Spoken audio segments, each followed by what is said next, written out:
What's up, Dollar fam? Welcome to the studio. Just getting the window shades up, and we're gonna do a Instagram Q&A today. I asked yesterday for people to write in a question about anything, and we've gotten some awesome ones. So I'm probably gonna sit down right over there on that box and answer them in a couple minutes. But before I do that, I need to organize the rest of my week through the weekend because there's just so much going on with Dialed Health right now. It is hard to keep track of. In fact, I just got off a really cool call with a apparel company that I'm excited to at least try out their new shorts and products and everything like that. But I need to plan on the whiteboard or a blackboard, whatever you call it. Let me show you my new pens. These are sick. So this is a wet erase board.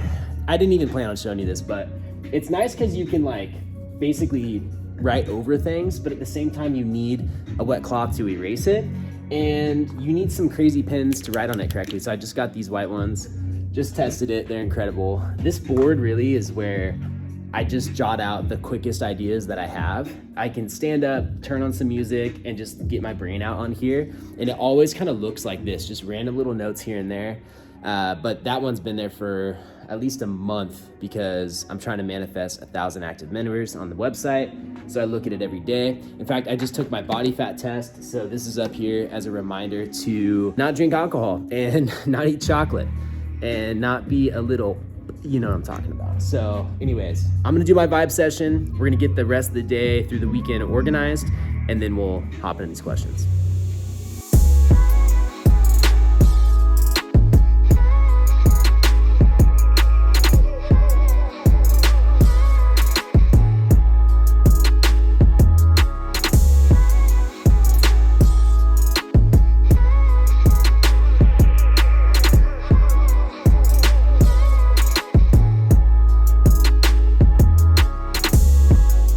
Quick lunch break after a bunch of emails. We have a Subway turkey wrap with these baked chips and also some carrots with a sugar-free Red Bull.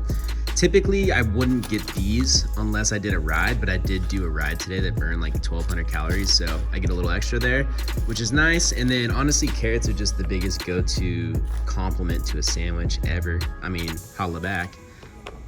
So I've been laying down right there for the past hour and a half on Instagram, my head on the foam roller, my feet elevated up on the box. And it's nice that I have the flexibility to switch positions in here, sit, stand, lay, flip around. It definitely helps with my just general mobility and how I feel, but I was thumbing away for literally an hour and a half, like as fast as I could, DMing people, answering comments, and then posting my story, which the stories, I love doing them and they're very lengthy and people love them, but they do take up to an hour sometimes, which is kind of crazy because when you're trying to do the tags the right way, you're trying to line things up the right way. Like typically I'll get a bunch of content on my phone and then I'll post it later all at once so it like syncs together in a story a little bit better. And I do it that way too because I really like to be in the moment, and when I'm trying to post up to date all the time, I feel like it really kills that for me. So just grabbing stuff on my phone camera and then doing it later has always been a better option for me, I think. So anyways, that work's done. Those emails are done from earlier. I still am gonna have to sneak out one more thing before I leave in regards to the merch toolbar on the website. But it's time for the Instagram Q&A. I have the chair set up right there. I'm gonna sit back down here and we're gonna answer these questions. So this question is way longer than the other ones, and I'm guessing that's why he did it this way. But here's what he says. The vert challenge led to longer days on the bike than ever before for me. I lowered my grams of carbs per hour, but with ride times nearly double what I'm used to, I feel like all this carbs and sugar jacked me up. It takes like 2 to 3 days to feel normal again. Is this something that can be trained to, or do I just need to adjust my long ride nutrition?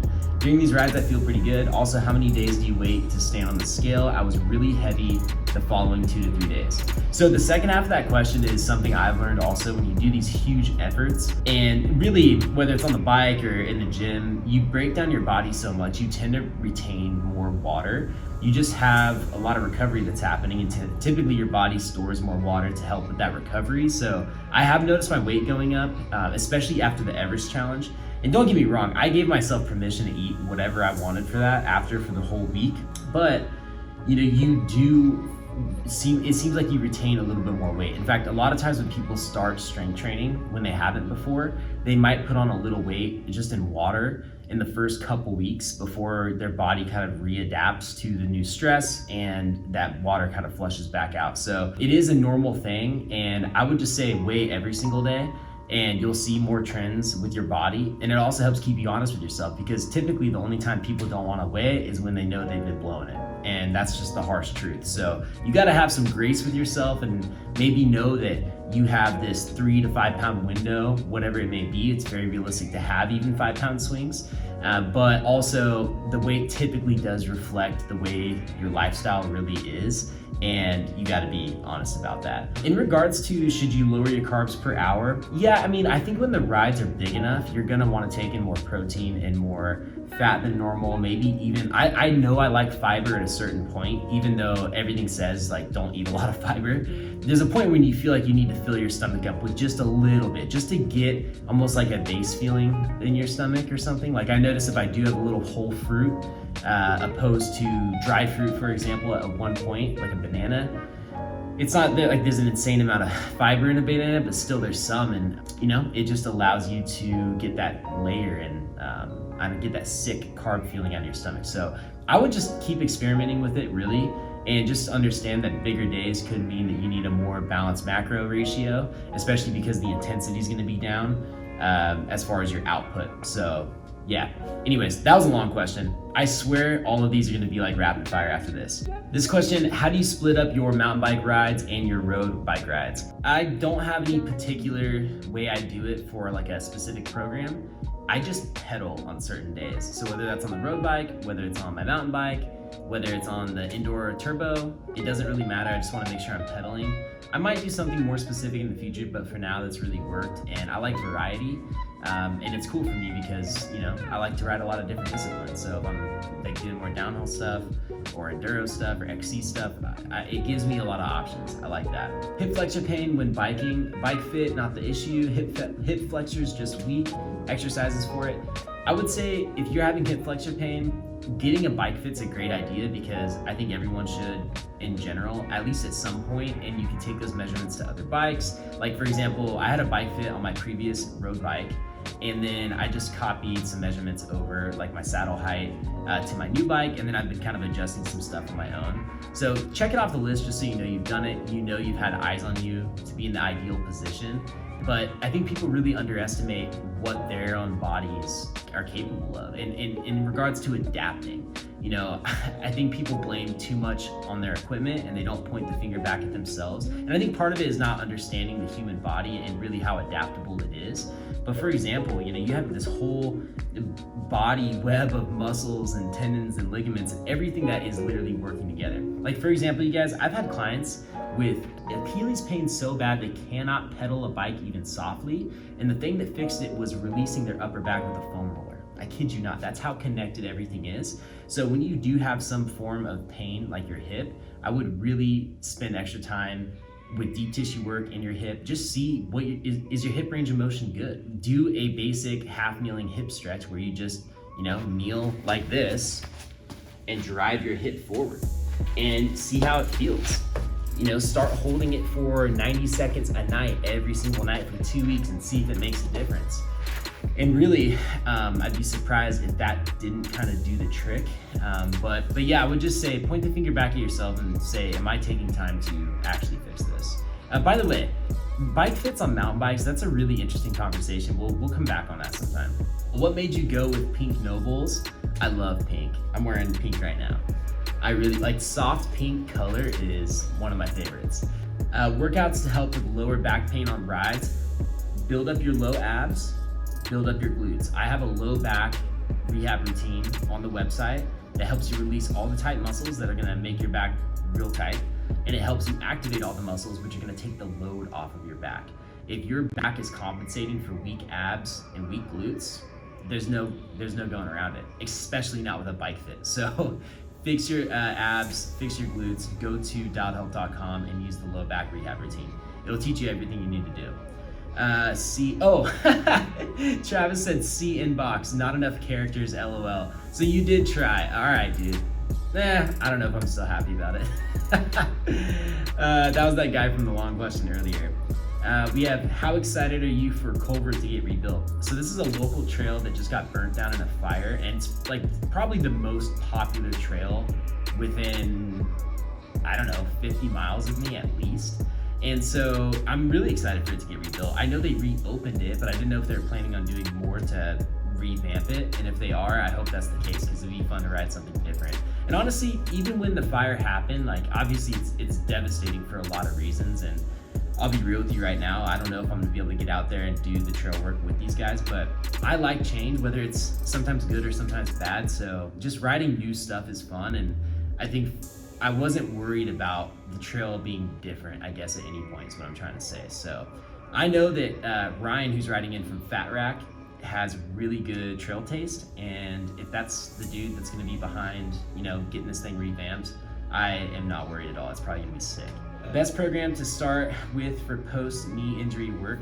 Yeah, something that works your hips a lot. Like, for example, my off-season enduro program, it starts with a lot of lateral tube walks, a lot of stability work that's very conservative, and you can build a base and a foundation. So I would say use my off-season enduro program. That's a money one. Are you planning on some recovery time, easier training in autumn/winter? No, I'm not. I'm trying to go nuts. No, I don't know. I don't feel like I need to recover. I feel recovered from the vert challenge, and I already have a pretty loose riding schedule, and I just like to ride hard. I really just do. It's fun. So unless I feel burnt at any point, no. But like I said, I might have more of a specific training plan going into spring. It's something I got on my mind. But I will say that the thing I want to do in spring conflicts with me wanting to get my FTP to 5 watts per kilo, kind of, I think. So I don't know. I might just try and bump up my FTP a little bit first, which means I'm just gonna probably start taking a lot of ramp tests, which it's like my whole theory on this, and some of you are gonna be like hating me for it, because I'll tell you, I'm not an on the bike coach. I know a decent amount about it, and I can coach people to a level through it, but I've always been very clear that strength training is the thing that I'm great at and that I really understand and get, and that's why it's promoted my businesses. On the bike stuff, it's a little, I'm just not even close. But I'll tell you that if you want to get good at pull-ups, for example, you really do have to do a lot of pull-ups. And there's ways to work up to doing pull-ups. There's different modifications and everything. But like with a ramp test, if you're trying to boost your FTP through a ramp test, why wouldn't you just take a lot of ramp tests? Like besides the obvious of the horrible ramp test on your schedule every, I don't know, 2 weeks or something. But wouldn't that make the most sense? I think so. Okay, that one's off the list. Let's keep it rolling. Next question. This is totally random, but I have vitiligo too, and I love seeing others with it crush it. That's rad. Yeah, I have vitiligo, if you haven't noticed it. So on my hands, knees, ankles, my eyelids actually, even my elbows, my skin is just purely white. Like there's zero melanin in the skin. And that's it. I mean, it's annoying because I have to be more careful outdoors with sunscreen because it burns so easily. You're also at a higher risk for skin cancer because it burns easily. And what's crazy, if you do get it burnt, it will get red, like very red, and then just go back to white. And so, with the exception of just having to be more cautious with sunscreen, there's no downside to it. I don't know. I'm lucky that I don't have it all over my face, like some people have to deal with. But you know, there's like a model right now who is African American and she has vitiligo, and she looks beautiful. I mean, she is beautiful, but like it's so unique and she owns it so much. I don't feel like this day and age it's weird, you know. I feel like it's almost just a cool, unique thing. So I hope you feel that way too, man, because it is cool. Anyways, same dude's asking this question. Carbs during a ride counts toward macros or doesn't count toward macros? That's a great question. Of course it counts towards your macros. Every single thing, every almond counts towards your macros. And when you're on the bike, you have to track it because it's your total energy expenditure and your total calorie consumption. And like you tracking your macros is the difference between the two. So basically what I do if I'm in a deficit is I just make sure no matter what at the end of the day that I have a 500 calorie deficit. So if I burn an extra 2,000 calories on the bike, I just get an extra 1,500 calories that day, which is sweet. But then also like you might think, oh wow, you know, for example, my basal metabolic rate is like 1750. So I give myself like 2,200 calories. We'll just round it down to 2,000 for my baseline calories. Let's just say I burned 2,000 extra calories that day through a ride. And then I want to eat back an extra 1,500 to be in a 500 calorie deficit. You're looking at that and you're like, wow, you can eat 3,500 calories that day. That's a lot, but you are so hungry after a ride. And then if you're fueling your ride properly, there's a good chance that, I don't know, a 2,000 calorie ride, you're probably out for 3+ hours. So hopefully you did eat like 1,000 calories in carbs. So at the end of the day, you don't get as much extra food as you think, and you're still gonna end up probably hungry as you're going to bed, which really, that is part of the process. So yes, you have to count your ride food as part of your macros. But I'll tell you, it messes up your macros and you just have to expect to have higher carbs that day. I have a podcast about this, episode 67, Perfect Cycling Diet. Listen to that and everything I just said will make sense to you. My gym's kettlebell selection is bad, but they're expensive. What size kettlebell should I buy? If you're buying one kettlebell, I don't know the details on your height and weight and gender and strength level and training history and all that, but typically I recommend people to get a weight that's like around 12 kilos. So if you are a small female who is undertrained, then you probably want something closer to like an 8 kilo. If you are a really strong female or a really strong trained male who is just a big person, maybe you want a 16 kilo or even more. So 12 kilo and kind of that range around it seems to be like a really good fit. I'll tell you, I'm 5'9", I'm 155 pounds, and I use a 16 kilo and I'm well trained. And that's like my go-to kettlebell if I have to use just one. Like all the guided kettlebells I do are with the 16 kilo kettlebell. Yeah, and you have to think too, like really choosing a kettlebell weight is based off of how much you can press. Like you should be able to press it overhead at least 8 times strict comfortably, but it still has to be heavy enough for you to swing. So it's gotta be light enough for you to press it overhead 8 times, but it's gotta be heavy enough for you to have a little bit of weight to do a proper swing. Because if you can just like do a fly and lift up your kettlebell like this, it's defeating the purpose of having to use your hips for a kettlebell swing. So keep that in mind. Good exercises for tips for starting point. Oh, for breathing behind the shield. I actually had to ask him what this meant and I looked it up, but it's basically just breathing with a braced core. You guys, this is such a game changer.